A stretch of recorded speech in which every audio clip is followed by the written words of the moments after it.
Hello and welcome back to Morning Munchies. I'm your host, Dominic Gonzalez, here right outside of Rossler's Blue Cord Barbecue food truck in Harker Heights. Things are a little bit unconventional right now. It is just me. Up until this point, I've had other people come and help me film.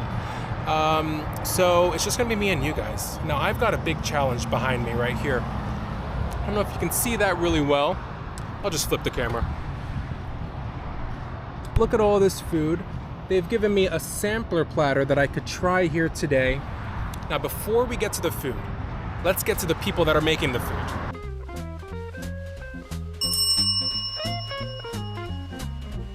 Hello, my name is Stephen Rossler of Rossler's Blue Cord Barbecue, and I'm the owner and pit master of Rossler's Blue Cord Barbecue.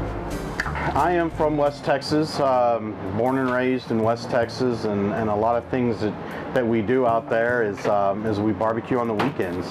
So at an early age, pretty much as early as I can remember, we were barbecuing, and definitely Sundays was you did not miss Sunday dinner at the Rossler household. And so my dad was very big on it, my late father.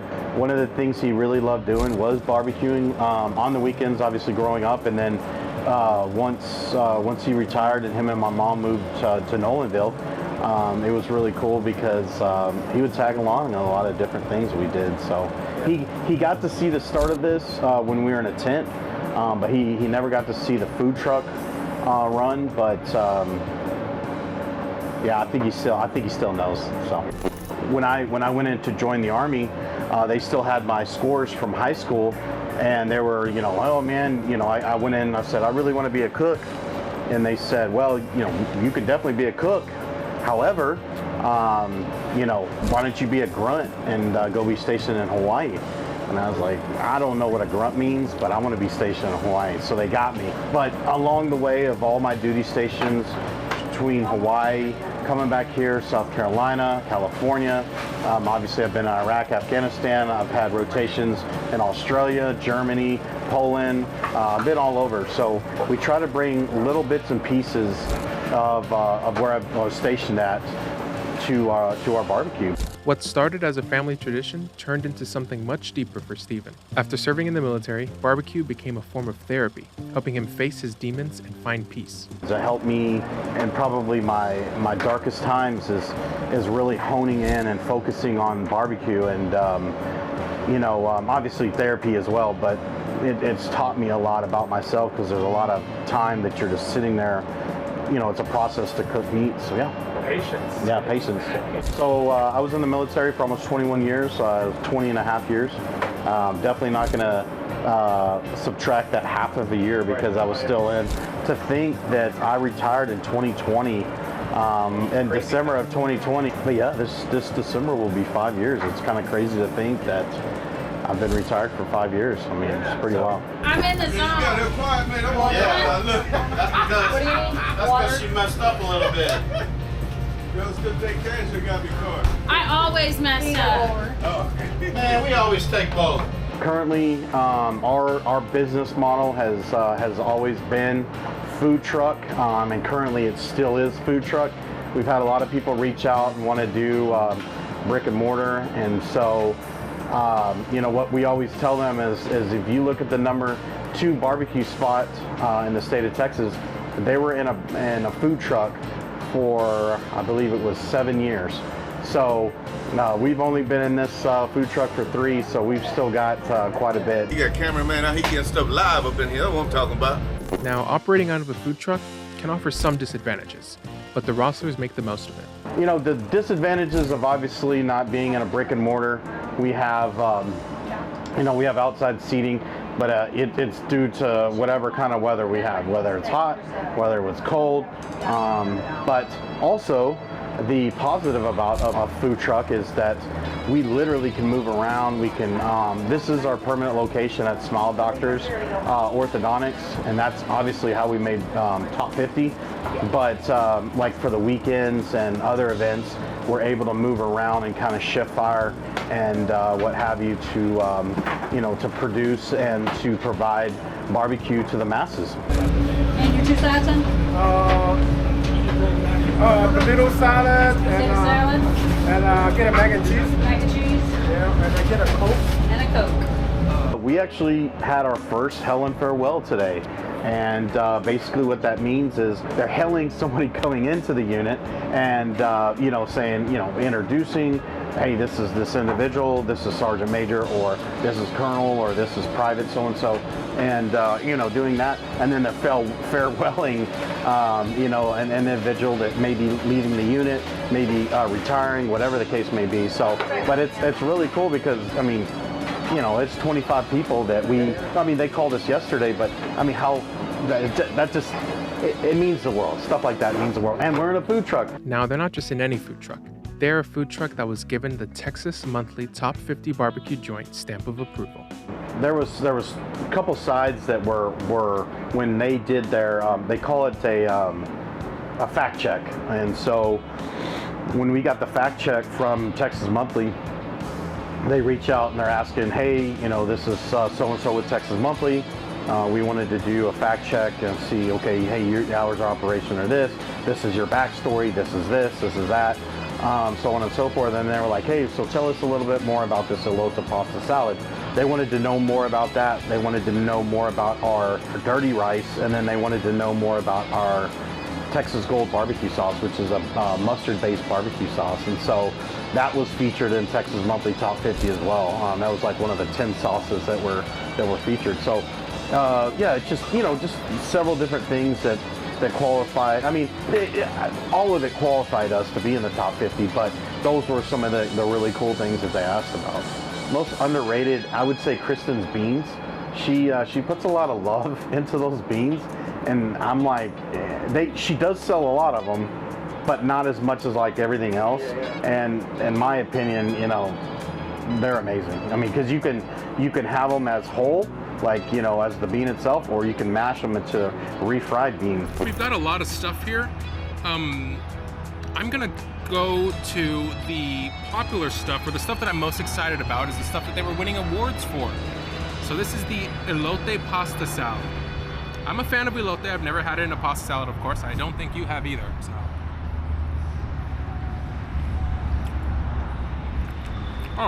Oh yeah. Oh yeah, okay. If you love elote, if you love pasta salad, this does not disappoint. It's nice and cool. It's fresh, especially with it being so hot outside right now. It's the fall, and it's like it's probably 99 degrees or something like that. But this, yeah,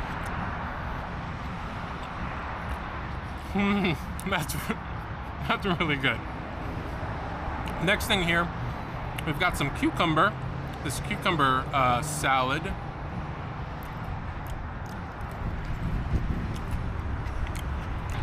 Another dish that's fresh and cool.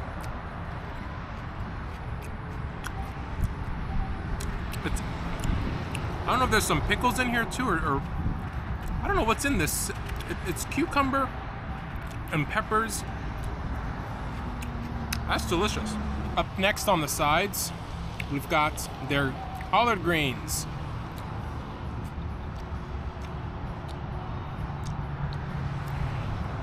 Yep, that's right. You know what? I have to be honest. I don't eat collard greens that much. I think this is probably the second or third time that I've ever had collard greens. And it's never because I've ordered it. It's just been in front of me, you know? So I'm not the best person to say whether or not this is amazing collard greens, because I don't really know what to compare it to. But just speaking generally, it's really good. There's some spice to it. Is collard green? Are collard greens supposed to be spicy? Well, all right. Now I have this macaroni salad. That's helping me out because the spice of the collard greens was getting a bit brutal for me. Here's potato salad.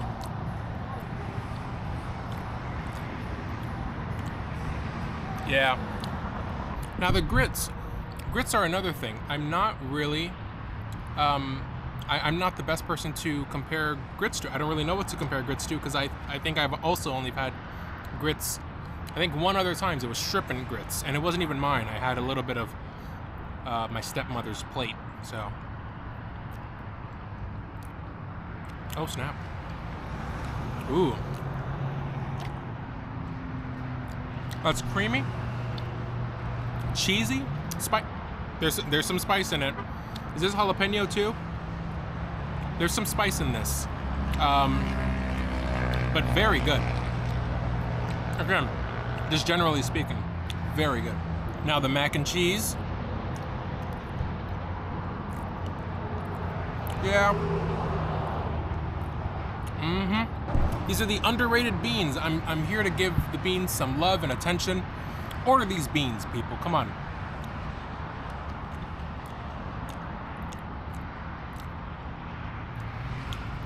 Whoa. That's not what I was expecting out of the beans. For some reason, I thought they would be sweet. I don't know. I don't really. This is really good. It's savory. A lot of flavor in there. Garlic. Look, I don't know. Now for the meats. I have a huge selection here of meats. I've got some turkey, sausage, brisket, ribs, and burnt ends. I think, are these burnt ends? Is that what? Okay. To the brisket. We gotta hit the brisket first, right? Oh. Oh yeah. Oh yeah. Now that's a brisket. That's the brisket on its own. I'm going to try the golden barbecue sauce.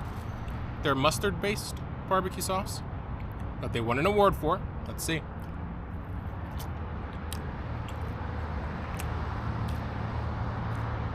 Yeah. I continued to try some turkey, sausage, ribs, and burnt ends. It was all absolutely delicious and savory. Typically, how we do everything is Sunday, we're starting to prep everything. Even though Sunday may be our day off, Sundays we're starting to prep all the long cooked meats, and even sometimes we smoke them on Sunday evening, like basically overnight. We do a cold smoke going into early Monday, and then basically midday Monday we usually finish them off, and then we hot hold all of the big meats like brisket and pulled pork, everything else. The ribs, the turkey, the sausage, the pork belly, roll-ups, between our mac and cheese, our collard greens, our dirty rice, our cheesy poblano grits, cucumber pepper salad, potato salad, elote pasta salad.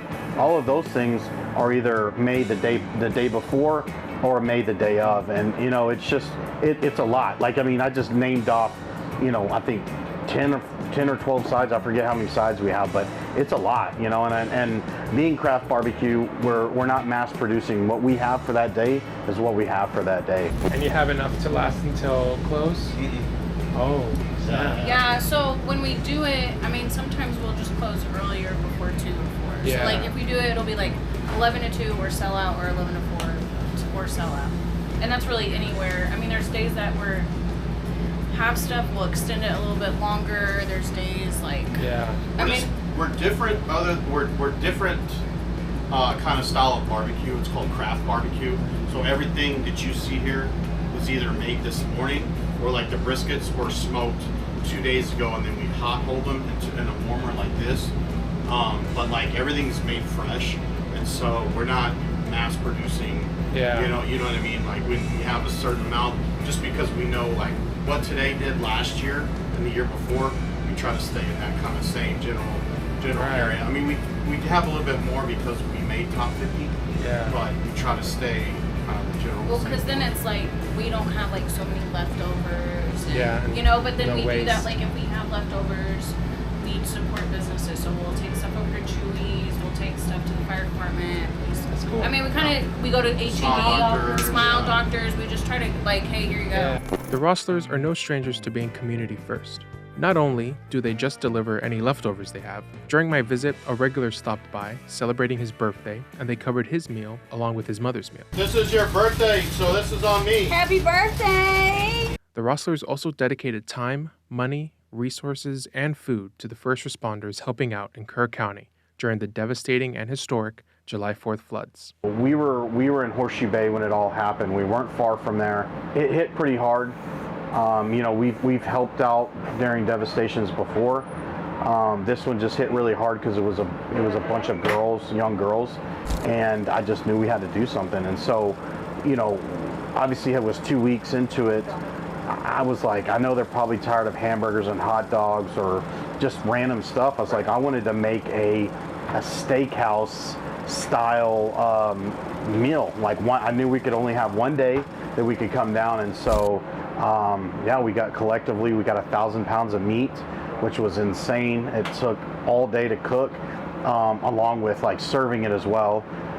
We served around 300 or so people, but then the next day we were able to vacuum seal it, and the next day was like 2,500, and the day after that 1,100. So there was a lot of people fed off of this meat and all of this food, and then not to mention chainsaws were donated, and we would buy chainsaws and just equipment and other things. So yeah, it was really cool to see Harker Heights, people from across Texas, people from other countries, other states to donate, and I mean 100% of it went straight towards that. We put in quite a bit of money. I mean, we rocked and rolled it, so it was really cool. I almost forgot. Pumpkin cheesecake. I am a big fan of pumpkin. I'm gonna get it anytime that I can, in any dessert that I can. Here we go. This is made in-house. Now the two options of dessert that they have here are this pumpkin cheesecake and a spiced banana pudding. I'm not the biggest fan of banana pudding, just generally. I love a cheesecake, and I especially love pumpkin. This is delicious and refreshing, especially right after you've had all that barbecue. And again, it's hot out. I'm melting. It's burning hot. I'm in the shade, but it's not doing anything for me. I run hot. I run really hot. And this is cooling me down. This is helping me. Thank you. Thank you, guys.